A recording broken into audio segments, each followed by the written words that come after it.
Hey guys, my name is Patience O'Rourke and I've been baking pies professionally for about 5 years now. One thing that I get a lot of people say is, wow, Patience, I don't know how you bake pies. That just seems like it's so complicated.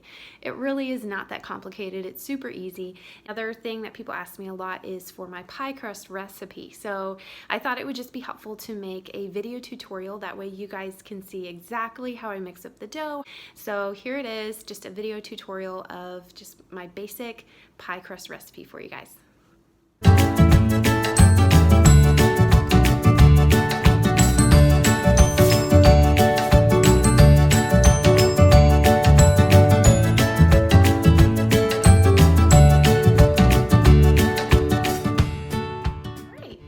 So for a basic pie crust recipe, most recipes will only have 4 ingredients. You'll have your gluten, which is normally just your all-purpose flour.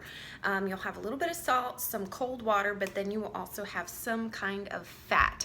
The 2 most common ones would be either butter or shortening. And that is the big, huge pie debate out there. Which one do you use? Everyone talks about having that all butter crust, which is thought of as your traditional pie crust that's 100% homemade. It has that rich buttery flavor, and those pockets of butter as they melt in the pie will create those that nice flaky crust. But the problem with using an all butter crust, if you're a beginner pie baker, it can be pretty intimidating because it's definitely a more complicated process. Once you get the hang of it, people love it. You have to keep transferring it to the refrigerator or freezer to chill it in between working with it. It tends to break and just get crumbly, so it can be a little bit more difficult.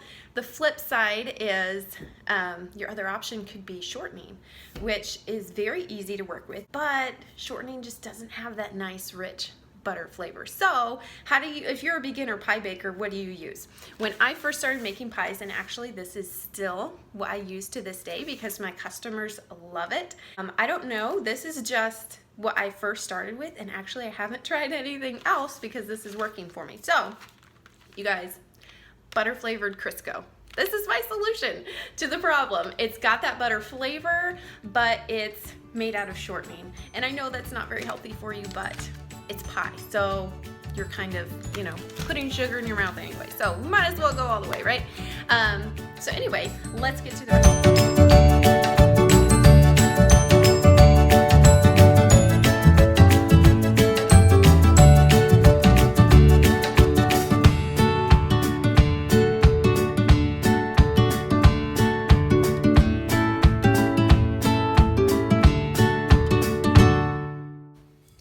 So we're going to start with 1.5 cups of your butter flavored shortening, and this recipe will make a 2-crust pie.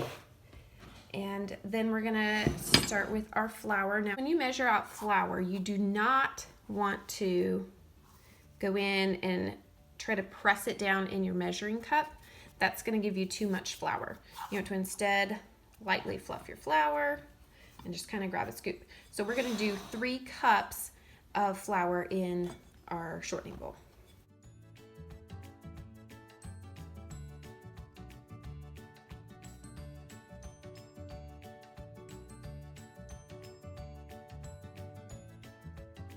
All right, so now we have the shortening, the salt, and the flour in this bowl. And this is the part that is the most important to get the right consistency for your pie crust. You want to kind of go underneath and grab the shortening. As you can see, it's still in a big stick. And you're going to kind of separate it into parts, into little parts. And your goal is to have the shortening be all covered in flour in the size of peas almost. So I'm just kind of taking the shortening and kind of pinching it between my fingers very gently. You do not want to just grab it and squeeze it all in a ball. That will come later, but right now you're just kind of gently trying to coat all of that shortening with flour.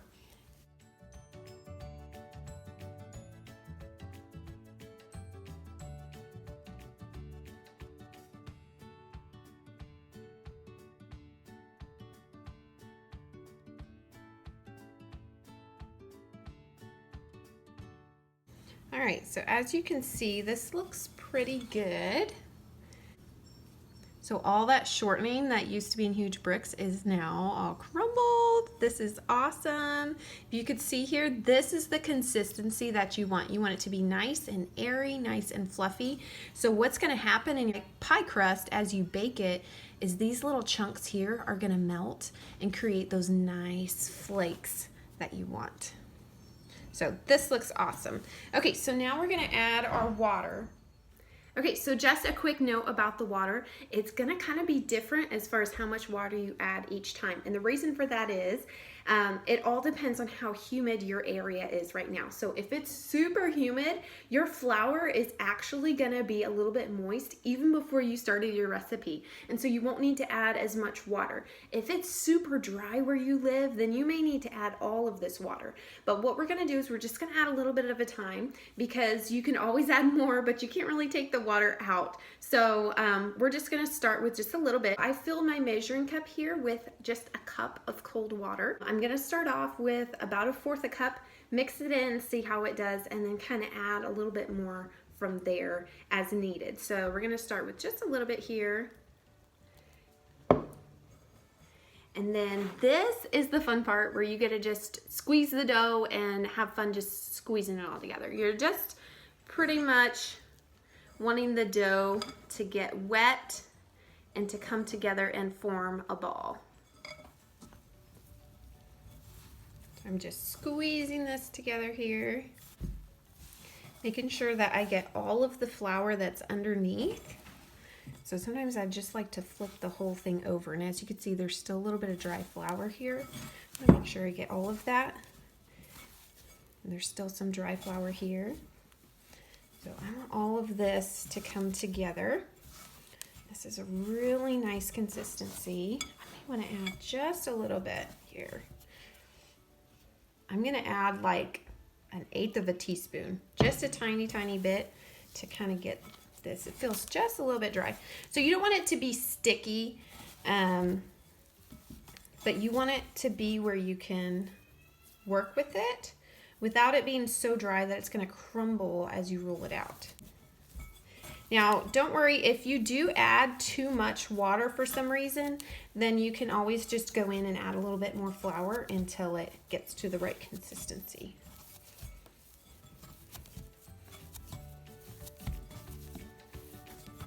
All right, so that looks perfect. So this is kind of how you want your dough to look. If I press, if you could see, my thumb is pretty clean. And if I press into it, it's not gonna leave stickiness on my thumb. There's enough flour in there that it's gonna kind of, but it still sticks together well. There's nothing crumbling off. I don't see any dry flour in my dough at all. It's just a really, really nice dough.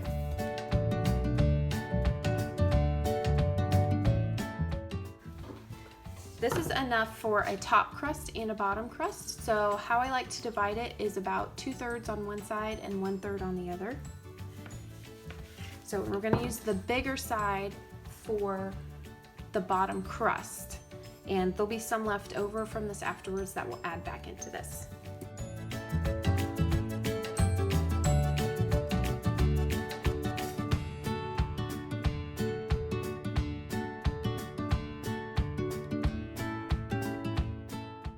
Rolling.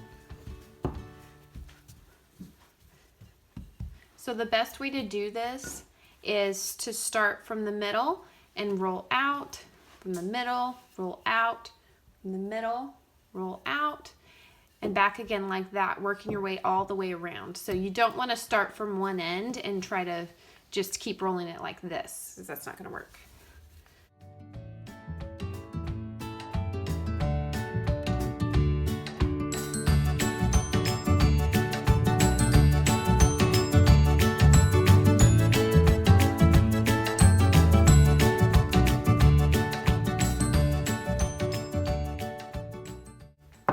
Alright, so here you have it. It's a nice big dough.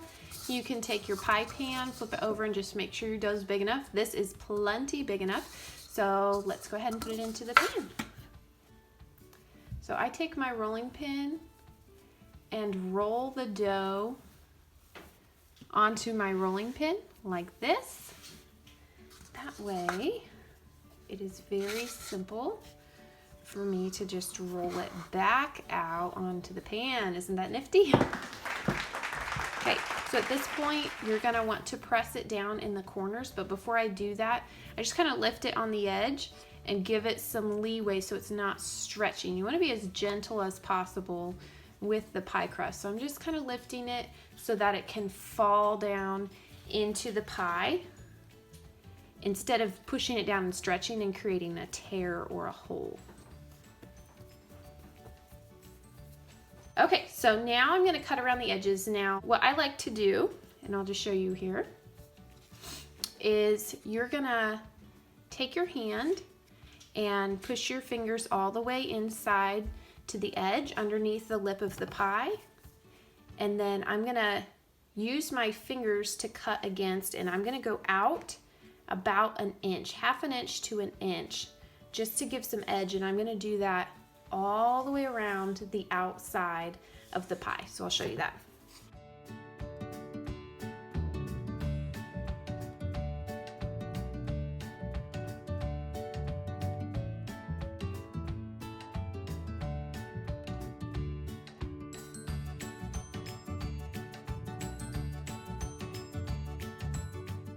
All right, and there you have it.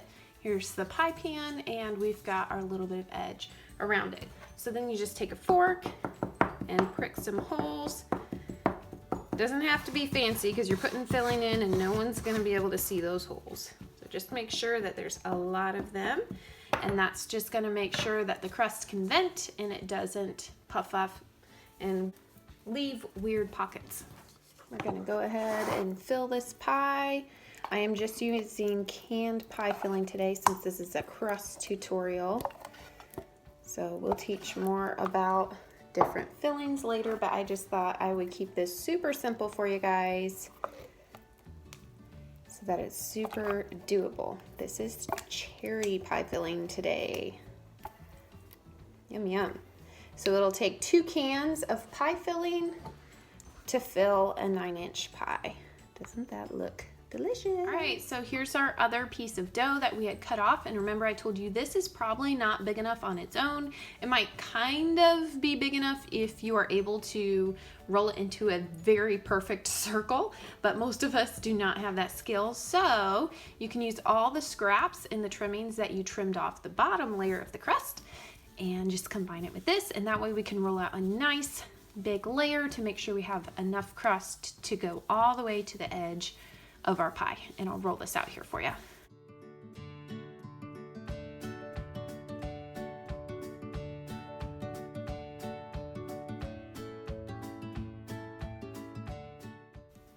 So as you can see, I kind of have a nice side and a not so nice side with all of my scraps. If you noticed my top crust, I flipped over mid-rolling because it had kind of some of these gnarly pieces on it, and that's totally fine. So just all this is all the ends of what we squished together. So I'm gonna use my nice side and roll that out.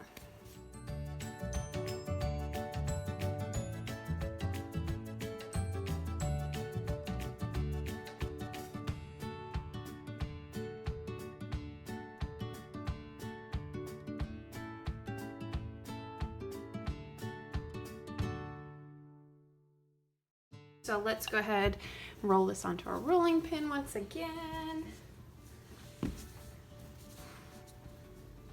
And then same technique, we're gonna just roll it directly on top of our pie, and look at that.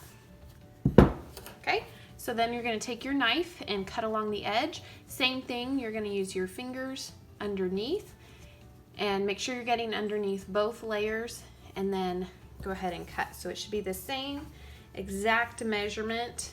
Well, it doesn't have to be exact, but the same exact measurement as what the bottom crust was.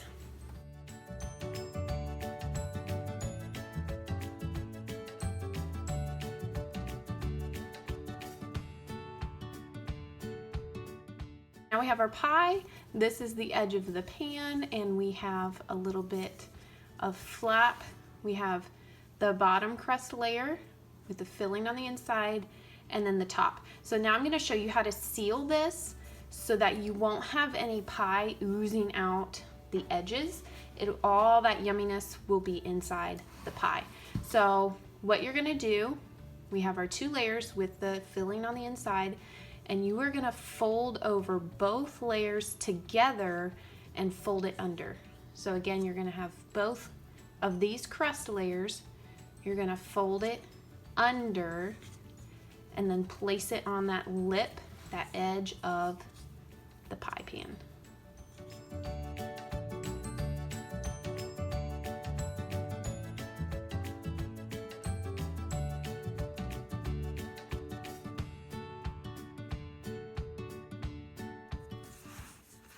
Now to flute the edge of the pie, I just take my left hand, these 2 fingers, and I'm going to pinch, but at the same time I'm going to be pushing against my thumb with my right hand index finger, and that's going to create that zigzag edge. So I'm going to do this, and then I'm going to take my left hand index finger and put it in this indent that I just made, and we're going to do it again. Take and push.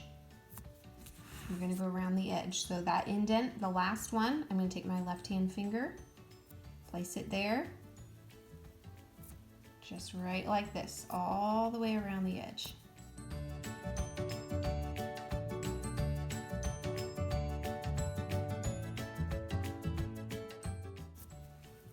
Okay, when you get to, this is back where I started, so as you can see, it's kind of funny here. So I'm just going to kind of manipulate it. Some of the fluting might be a different size right around here, but I'm going to kind of even it out to make it look nice. So there is the fluting.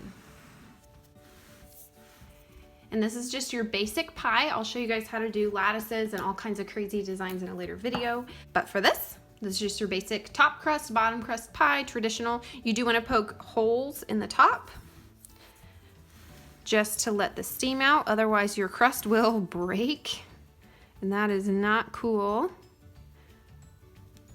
So you're just gonna take a knife and poke slits. You can do designs if you want, whatever floats your boat.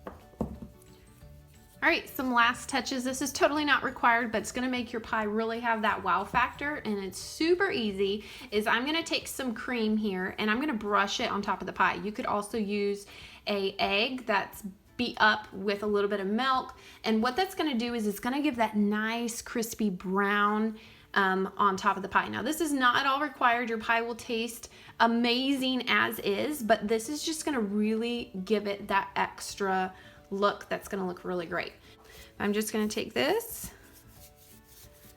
and do a really light coat. I'm not going to do too much around the edges. They tend to brown just fine on their own, so I'm not going to help them out at all. They have all the help they need. I'm just going to kind of do the center. Just a really thin layer. All right, and I'm going to end it with a sprinkle of sugar. Since pie has that salty, the salt in it, it's just really nice to have that sugar paired with it. All right, now I'm going to stick this in the oven.